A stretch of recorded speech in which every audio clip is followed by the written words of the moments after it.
So, you seem to enjoy my last story video.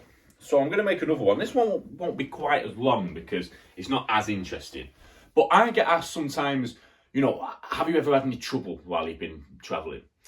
I've been to Ukraine and I've actually learned how to say I don't want trouble. Я не хочу проблем. I've learned quite a bit of Ukrainian actually, but that's one of the first things I learned. I thought if I'm going to Ukraine during the war, I need to know how to say that. So Ukraine, no, I've never had problems. Moldova, I've never had problems. I'm just trying to think of the places where people think are dangerous when realistically they're not. Armenia, no problems. Georgia, no problems. Turkey, no problems. The McDonald's was a bit slow in the airport in Istanbul, but it's all right.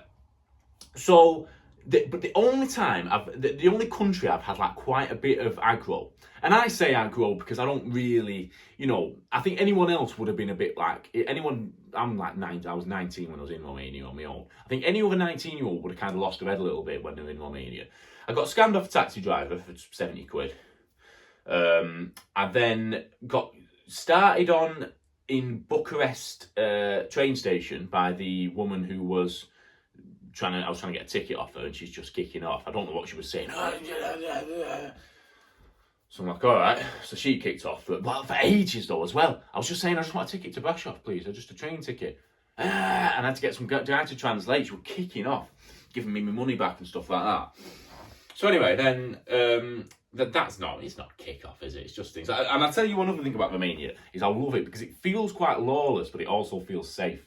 I remember going out, the first time I got to Bucharest, I was knackered. I'd been to Ibiza the night before, then I'd flown to Italy in the day, then I'd flown up on the plane from Ibiza to Italy. Not because I was I hadn't been out on a night out. I think I felt a bit like I hadn't slept. Honestly, I just sat in a bar and had 2 or 3 beers. I wasn't having a typical Ibiza night, but I just think I felt a bit sick because I was flying or whatever.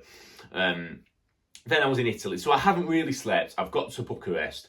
I walked around the city, got some food with a girl from Australia that was in the same place as me. And then I wanted a drink at about 12 o'clock at night, so I thought I'll get myself a can of beer. I've walked outside and the guy who ran the accommodation where I was staying sat there, smoking or something.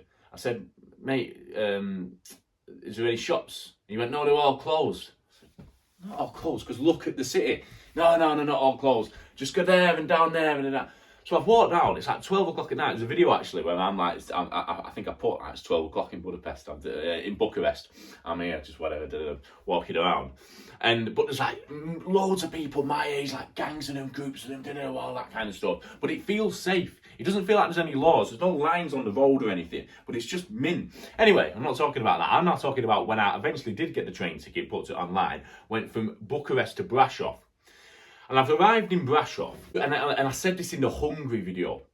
When you turn up to these places, because you book pretty cheap accommodation, it's not really apparent as to where it is. Do you know what I mean? It's not like there's the Hilton or the Sheraton or the Kapinski or something. You can't just see it. You booked a little place.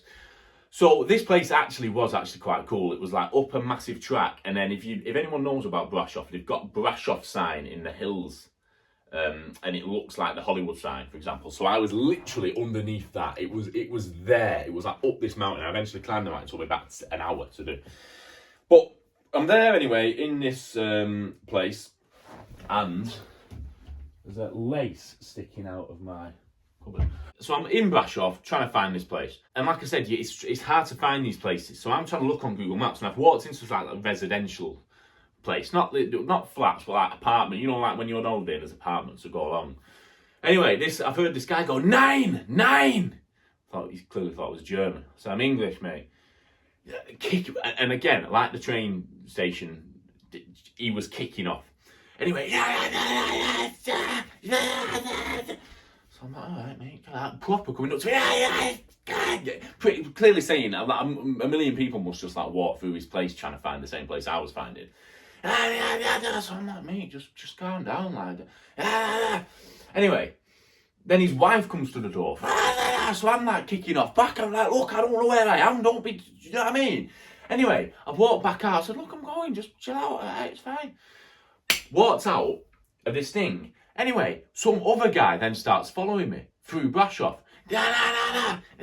following me. I'm like looking back like this, like you are.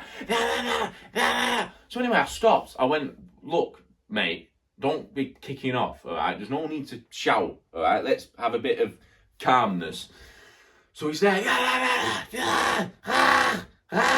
So I'm like, this ain't good. This. So I thought, what can I say here? I said, do you speak English? He went, yeah. I thought, well, why are you shouting at me in Romanian then? Yeah, I speak English and you're taking the piss. So I'm like, this ain't good, this.